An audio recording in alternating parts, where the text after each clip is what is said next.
صار فيديو؟ ايه.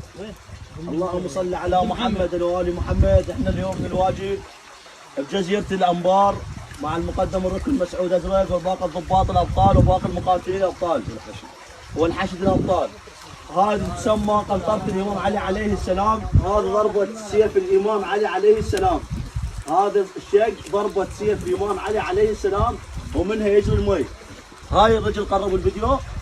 هاي رجل الإمام سلام الله عليه. سلام الله على ابو الحسن. هاي رجل الامام وهاي الدوسه الثانيه للامام. هذا دوسه الفرس مال الامام. قربوا الفيديو. قريب. هذا دوسه الفرس مال الامام سلام الله عليه. هذا المي صار له الاف السنين بشهود اهالي المنطقه والرعيان اللي يجون يسحبون مي من عنده بشهودهم. وانا صورت فيديو ويا احد الرعيان اللي ماخذ مي منه وقال هذا قنطره الامام علي سلام الله عليه. الله يشافي جميع المرضى ويحفظ جميع الناس بحق هذا الصرح العظيم، بحق هذا علي بن ابي طالب سلام الله عليه.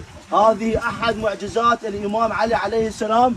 وهذا الفيديو اريد اوصله سماحه السيد الامام علي السيستاني الله يحفظه حتى ينظرون بهاي القضيه. المقدم الركن قال راح ابني بناء من تبرعات، بناء شيء بسيط، واذا شارك المرجعيه ببناء يكون افضل.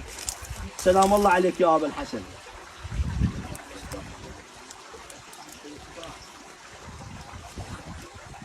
احسنت. بعد سيدي بعد